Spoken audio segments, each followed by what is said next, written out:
ఓం శాంతి. ఈరోజు అవ్యక్త BapDada Murali. Date 8 June 2025. Revise course date 15/11/2005. BapDada చెప్తున్నారు, సత్యమైన హృదయంతో తండ్రి మరియు పరివారానికి స్నేహితులుగా అయి శ్రమ నుండి ముక్తులుగా అయ్యే ప్రతిజ్ఞ చేయండి మరియు లాభాన్ని తీసుకోండి. ఈరోజు బాప్దాదా తన నలువైపులా ఉన్న శ్రేష్ఠ రాజ్యాధికారులు స్వమానదారులైన పిల్లలను చూస్తున్నారు. తండ్రి పిల్లలకు తనకంటే కూడా ఉన్నతమైన స్వమానం ఇచ్చారు. పిల్లలు ప్రతి ఒక్కరిని పాదాలపై పడటం నుండి విడిపించి శిరో కిరీటాలుగా తయారు చేశారు. స్వయాన్ని సదా ప్రియమైన పిల్లలకు సేవాదారిని అని చెప్పుకున్నారు. ఇంత గొప్ప అధికారం యొక్క స్వమానాన్ని పిల్లలకు ఇచ్చారు. మరి ప్రతి ఒక్కరూ స్వయాన్ని ఇంత స్వమానదారిగా భావిస్తున్నారా? స్వమానదారుల విశేషమైన లక్షణాలు ఏమిటి? ఎవరెంత స్వమానదారిగా ఉంటారో అంతగానే సర్వులకు సన్మానం ఇచ్చేవారిగా ఉంటారు. ఎంత స్వమానదారులో అంతే నిర్మాణంగా సర్వుల స్నేహితులుగా ఉంటారు. స్వమానదారుల గుర్తు తండ్రికి ప్రియంగా ఉండటంతో పాటు సర్వులకు ప్రియంగా ఉంటారు. హద్దు ప్రేమ కాదు, బేహద్దు ప్రేమ. ఎలాగైతే తండ్రి అందరికీ ప్రియమైన వారో, ఒక మాసం పిల్లలు కానీ ఆదిరత్నాలైనా కానీ ప్రతి ఒక్కరూ నేను బాబావాడిని, బాబా నావారు అని అంగీకరిస్తారు కదా. అందరికీ ప్రియంగా ఉండటమే శ్రేష్ఠ స్వమానానికి గుర్తు. ఎందుకంటే ఇలాంటి పిల్లలు తండ్రిని అనుసరించేవారిగా ఉంటారు. చూడండి, తండ్రి ప్రతి వర్గం వారికి అనగా చిన్నపిల్లల నుండి వృద్ధుల వరకు పిల్లలందరికీ స్వమానం ఇచ్చారు. యువతకు వినాశకారి నుండి విశ్వ కళ్యాణకారులు అనే స్వమానం ఇచ్చారు. మహాన్గా తయారు చేశారు. ప్రవృత్తిలోని వారిని మహాత్ములు, గొప్ప గొప్ప జగద్గురువుల కంటే ఉన్నతంగా ప్రవృత్తిలో ఉంటూ పరవృత్తిలో ఉండేవారిగా, మహాత్ములు శిరస్సును కూడా వంచేవారిగా చేశారు. కన్యలకు శివశక్తి స్వరూపులనే స్వమానాన్ని గుర్తింపించారు. అలా తయారు చేశారు. వృద్ధులకు బ్రహ్మబాబాకు తోటివారు అనుభ్వీలనే స్వమానాన్ని ఇచ్చారు. అదేవిధంగా స్వమానదారి పిల్లలు ప్రతి ఆత్మను స్వమానంతో చూస్తారు. కేవలం చూడటమే కాదు, కానీ అలా సంబంధ సంపర్కంలోకి కూడా వస్తారు. ఎందుకంటే స్వమానం దేహాభిమానాన్ని తొలగిస్తుంది. ఎక్కడ స్వమానం ఉంటుందో అక్కడ దేహాభిమానం ఉండదు. దేహాభిమానాన్ని తొలగించుకునేందుకు చాలా సహజ సాధనం సదా స్వమానంలో ఉండటం. సదా ప్రతి ఒక్కరిని స్వమానంతో చూడండి. వారు కాలినడక వారు కావచ్చు, 16,000 మాలలో చివరి నెంబర్ కూడా కావచ్చు. కానీ చివరి నెంబర్ వారిలో కూడా డ్రామానుసారం తండ్రి ద్వారా ఏదో ఒక విశేషత ఉంది. స్వమానదారులు విశేషతను చూసి స్వమానం ఇస్తారు. వారి దృష్టిలో, వృత్తిలో, కృతిలో ప్రతి ఒక్కరి విశేషత ఇమిడి ఉంటుంది. ఎవరైతే తండ్రి వారిగా అయ్యారో వారందరూ విశేషాత్మలే. భలే నెంబర్ వార్గా ఉన్నప్పటికీ ప్రపంచంలో కోట్లలో కొంతమంది ఆత్మలు. ఇలా అందరూ తమ స్వయాన్ని విశేష ఆత్మలుగా భావిస్తున్నారా? స్వమానంలో స్థితమై ఉండాలి. దేహాభిమానంలో కాదు, స్వమానంలో ఉండాలి. తండ్రికి పిల్లలు ప్రతి ఒక్కరిపై ప్రేమ ఎందుకుంది? ఎందుకంటే నన్ను గుర్తించి నా వారిగా అయ్యారని తండ్రికి తెలుసు. ఈరోజు ఈ మేళాలోకి కూడా మొదటిసారి వచ్చి ఉండవచ్చు, అయినా కూడా బాబా అని అన్నారు. కనుక తండ్రి ప్రేమకు పాత్రదారులుగా అయ్యారు. బాప్దాదాకు నలువైపులా ఉన్న పిల్లలందరూ అందరికంటే ప్రియమైన వారు. ఇలా తండ్రిని అనుసరించండి. అప్రియమైన వారు ఎవ్వరూ లేరు. అందరూ ప్రియమైన వారే. ఏ పిల్లలైనా నా బాబా అని అంటున్నారు అంటే ఈ నాది అనే భావన ఎలా వచ్చింది? స్నేహం ద్వారా వచ్చింది. స్నేహమే మిమ్మల్ని తండ్రి వారిగా చేసిందని ఇక్కడ కూర్చున్న వారందరూ తెలుసుకున్నారు. తండ్రి స్నేహం అయస్కాంతం వంటిది. ఆ స్నేహం అనే అయస్కాంతం ద్వారా తండ్రి వారిగా అయిపోయారు. కేవలం చెప్పుకునే స్నేహం కాదు, హృదయపూర్వకమైన స్నేహం.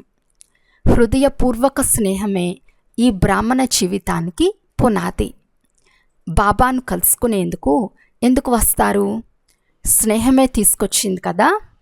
ఇక్కడ కూర్చుని ఉన్నవారందరూ ఎందుకు వచ్చారు? స్నేహం ఆకర్షించింది కదా. స్నేహం కూడా ఎంత ఉంది? 100% ఉందా లేక తక్కువ ఉందా? మాకు 100% స్నేహం ఉందని భావించేవారు చేతులెత్తండి.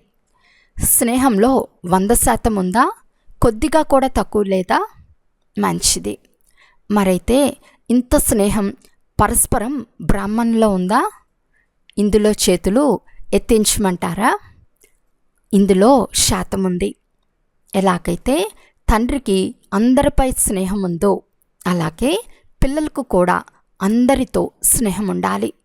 అందరికీ స్నేహితులుగా ఉండాలి. ఇతరుల బలహీనతలను చూడకండి. ఒకవేళ ఎవరైనా సంస్కారానికి వశీభూతులై ఉంటే అప్పుడు ఎవరిని అనుసరించాలి? వశీభూతమైన వారిని అనుసరించాలా? మీరు వశీకరణ మంత్రంను ఇచ్చేవారు. వశీభూతుల నుండి విడిపించే మంత్రంను ఇచ్చేవారు. విడిపించేవారే కదా? లేక చూస్తూ ఉండేవారా? లేక అది కనిపిస్తుందా? ఒకవేళ ఏదైనా చెడు వస్తువు కనిపించినా కూడా మీరేం చేస్తారు? చూస్తూ ఉంటారా లేక దూరంగా వెళ్ళిపోతారా? ఎందుకంటే ఎవరైతే హృదయపూర్వక స్నేహితులుగా ఉంటారో, తండ్రి హృదయానికి స్నేహితులుగా ఉంటారో వారు తప్పకుండా సర్వులకు స్నేహితులుగా ఉంటారని బాప్దాదా చూశారు. సంపన్నంగా మరియు సంపూర్ణంగా అయ్యేందుకు చాలా సహజ విధి హృదయపూర్వక స్నేహం. ఎవరెంత జ్ఞానీయులుగా అయినా ఉండవచ్చు, కానీ హృదయపూర్వక స్నేహం లేదంటే బ్రాహ్మణ జీవితంలో రమణీక జీవితం ఉండదు. నిస్సారమైన ఎండిపోయిన జీవితంగా ఉంటుంది. ఎందుకంటే జ్ఞానంలో స్నేహం లేకుండా కేవలం జ్ఞానం మాత్రమే ఉంటే జ్ఞానంలో ఎందుకు ఏమిటి అనే ప్రశ్నలు తలెత్తుతాయి. కానీ జ్ఞాన సహితంగా స్నేహం ఉంటే స్నేహితులు సదా స్నేహంలో లవలీనమై ఉంటారు. స్నేహితులకు స్మృతి చేసేందుకు శ్రమ చేసే అవసరం ఉండదు. కేవలం జ్ఞానిగా ఉండి స్నేహం లేకుంటే శ్రమ చేయాల్సి వస్తుంది. వారు శ్రమ యొక్క ఫలాన్ని తింటారు. వారు ప్రేమ యొక్క ఫలాన్ని తింటారు. జ్ఞానం అనేది బీజం, కానీ స్నేహం అనేది నీరు. ఒకవేళ బీజానికి స్నేహం అనే నీరు లభించకపోతే ఫలం వెలువడదు. ఈరోజు బాప్దాదా పిల్లలందరి హృదయపూర్వక స్నేహాన్ని చెక్ చేశారు. తండ్రితో సర్వులతో ఎంత స్నేహం ఉందని చెక్ చేశారు. మీరందరూ స్వయం గురించి ఏమని భావిస్తున్నారు? స్నేహితులేనా? మేము హృదయపూర్వక స్నేహితులము అని భావించేవారు చేతులెత్తండి. చాలా వరకు అందరూ చేతులెత్తుతారు. సర్వులకు స్నేహితులుగా ఉండాలి. తండ్రికైతే హృదయపూర్వక స్నేహితులుగా ఉన్నారు. మరి సర్వులకు స్నేహితులుగా ఉన్నారా? వీరు నా సోదరుడు సోదరి అని ప్రతి ఒక్కరూ భావిస్తున్నారా? వీరు నా వారు అని ప్రతి ఒక్కరూ భావిస్తున్నారా? లేక కొందరే భావిస్తున్నారా? ఎలాగైతే తండ్రిపై స్నేహం విషయంలో అవును తండ్రికి స్నేహితులము అని అందరూ చేతులెత్తుతారో అలా వీరు సర్వుల స్నేహితులు అనే విషయంలో కూడా ప్రతి ఒక్కరి కోసం చేతులెత్తుతారా? ఈ సర్టిఫికెట్ లభిస్తుందా? ఎందుకంటే బాప్దాదా ఇంతకుముందు కూడా వినిపించారు. కేవలం తండ్రి నుండి సర్టిఫికెట్ తీసుకోవటం కాదు, బ్రాహ్మణ పరివారం నుండి కూడా తీసుకోవాలి.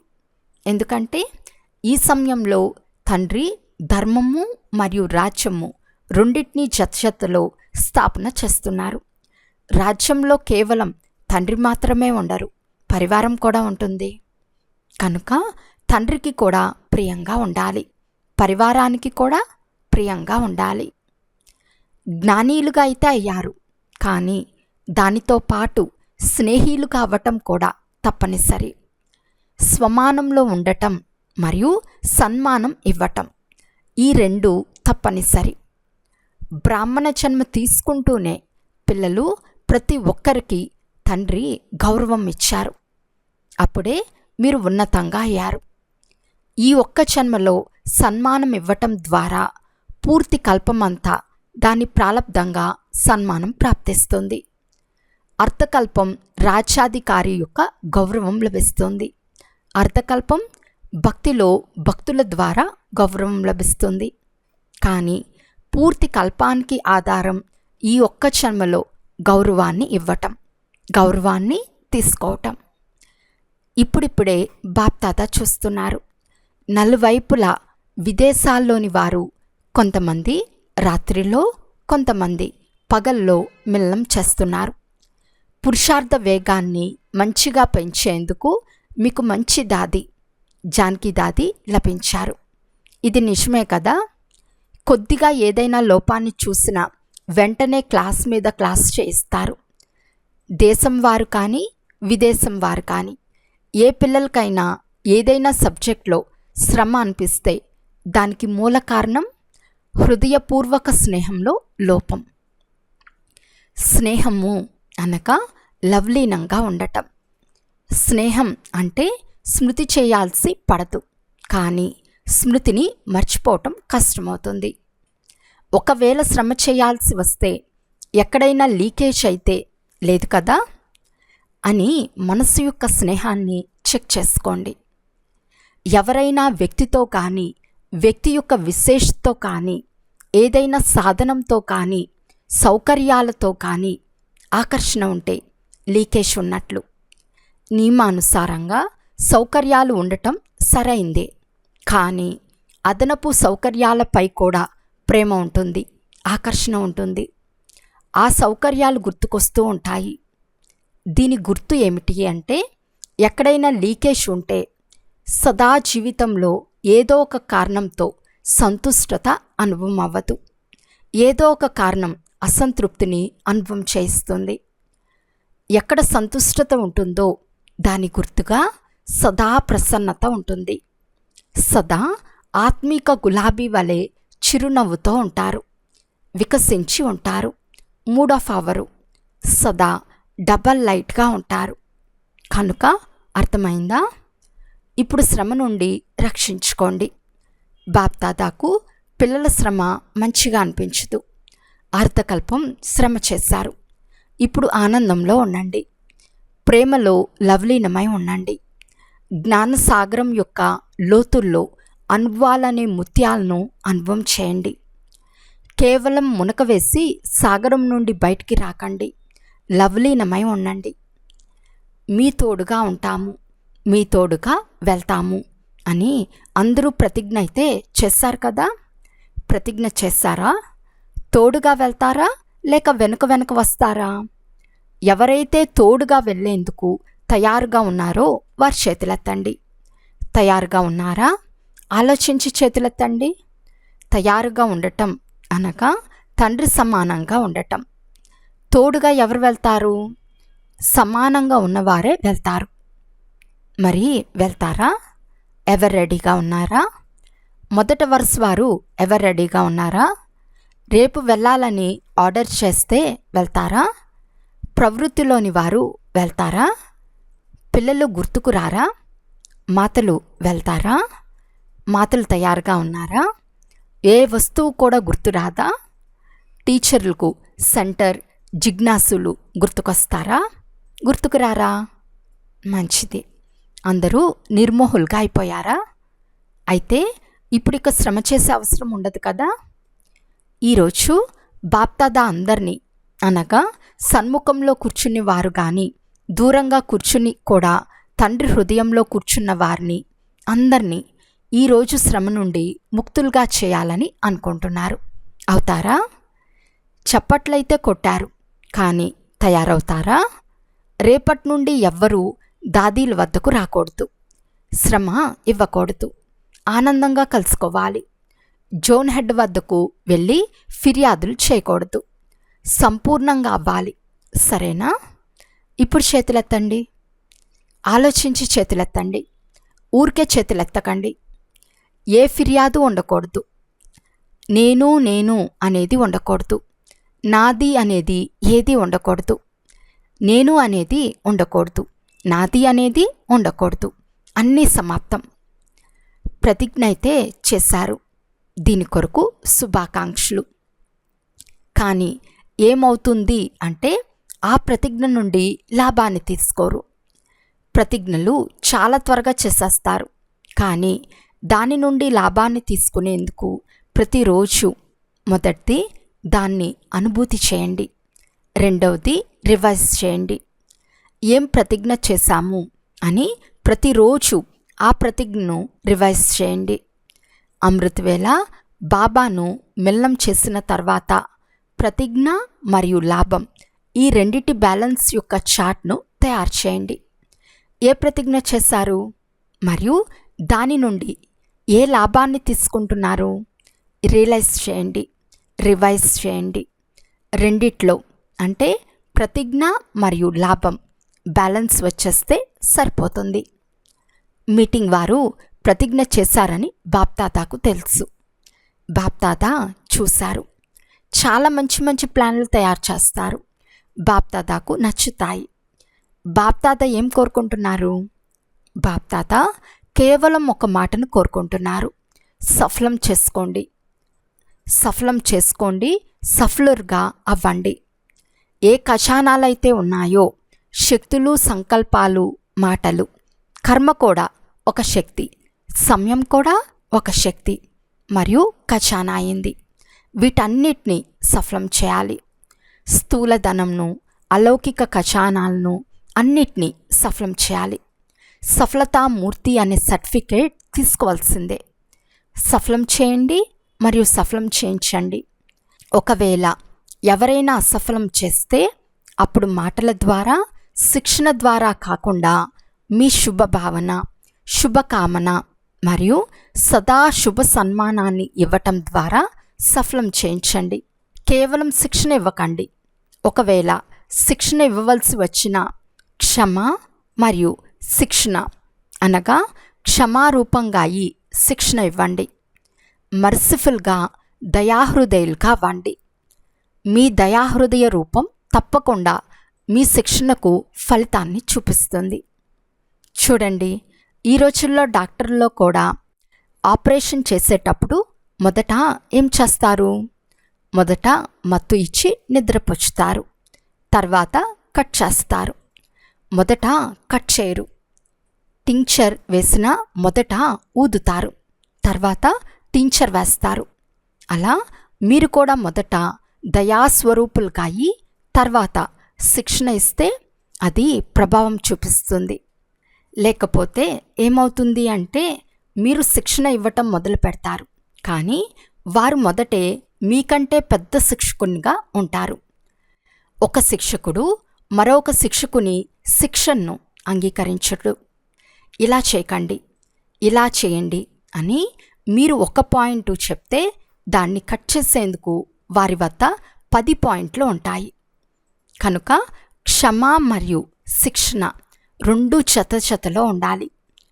మీ 70వ సంవత్సరం యొక్క విషయం ఏమిటి అంటే సఫలం చేయండి, సఫలం చేయించండి, సఫలతామూర్తిగా అవ్వండి. అన్నీ సఫలం చేసుకోండి. డబల్ లైట్గా అవ్వాలి అంటే సఫలం చేసుకోండి. సంస్కారాన్ని కూడా సఫలం చేసుకోండి. మీ ఒరిజినల్ ఆది సంస్కారం, దైవీ సంస్కారం, అనాది సంస్కారం ఏదైతే ఆత్మలో ఉందో దాన్ని ప్రత్యక్షం చేయండి. వ్యతిరేక సంస్కారాలకు అంతిమ సంస్కారం చేయండి. ఆది అనాది సంస్కారాలను ప్రత్యక్షం చేయండి. సంస్కారాలు మారటం లేదు, సంస్కారాలు మారటం లేదు అనే ఒక్కే ఫిర్యాదు ఇప్పుడు విశేషంగా అందరిలో ఉండిపోయింది.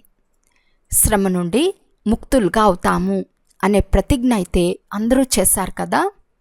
అందరూ చేతులెత్తుతారు. మంచిది. వీరి ఫోటో తీయండి. ఇప్పుడు ఒక్క నిమిషంలో మీ హృదయపూర్వకంగా అందరూ ఈ ప్రతిజ్ఞకు దృఢత అనే అండర్లైన్ చేసుకోండి. మీ మనసులో పక్కా చేసుకోండి. బాబా అందరితో డ్రిల్ చేయించారు. అచ్చా, బాప్ తాత అందరికీ యాద్ ప్యార్ తెలుపుతున్నారు. నలువైపులా ఉన్న స్వమానదారి పిల్లలందరికీ సదా తండ్రి యొక్క హృదయపూర్వక స్నేహిలకు, సర్వులకు స్నేహిలైన శ్రేష్ఠ ఆత్మలకు, సదా శ్రమ నుండి ముక్తంగా జీవన్ముక్త స్థితిని అనుభవం చేసే తీవ్ర పురుషార్థి పిల్లలకు, సదా ప్రతిజ్ఞ మరియు ప్రతిజ్ఞ నుండి లాభాన్ని తీసుకునే వారికి, బ్యాలెన్స్ ఉంచుకునే బ్లిస్ఫుల్ పిల్లలకు, సదా ఆనందంలో ఉండేవారికి, ఇతరులను కూడా ఆనందంలో ఉంచేవారికి, ఇలాంటి సంగంయుగి శ్రేష్ఠ భాగ్యం యొక్క అధికారి పిల్లలు బాప్దాదా యొక్క ప్రియ స్మృతులు మరియు హృదయాభిరాముని హృదయపూర్వక ఆశీర్వాదాలను స్వీకరించండి. అందరికీ ప్రియ స్మృతులు మరియు నమస్తే. హృదయాభిరామునికి హృదయపూర్వక ప్రియ స్మృతులు మరియు నమస్తే నమస్తే నమస్తే. బాప్దాదా దాదీలతో మాట్లాడుతున్నారు. బాగున్నారు కదా. అందరూ మిమ్మల్ని చూసి సంతోషిస్తారు. తండ్రి మరియు పిల్లలు ఇరువురిని చూసి సంతోషిస్తారు. ఇరువురు సమానమైన వారు, అందరికీ అపురూపమైన వారు. దాదీలపై అందరికీ విశేషమైన ప్రేమ ఉంది కదా. చాలా ప్రేమ ఉంది. ఎందుకంటే ఎవరైతే నిమిత్తంగా అవుతారో వారిపైన బాధ్యత కూడా ఉంటుంది మరియు అంతే స్నేహం కూడా ఉంటుంది. ఎందుకంటే అందరి ప్రేమ మరియు ఆశీర్వాదాల ద్వారా వారి జీవితంలో లిఫ్ట్ లభిస్తుంది.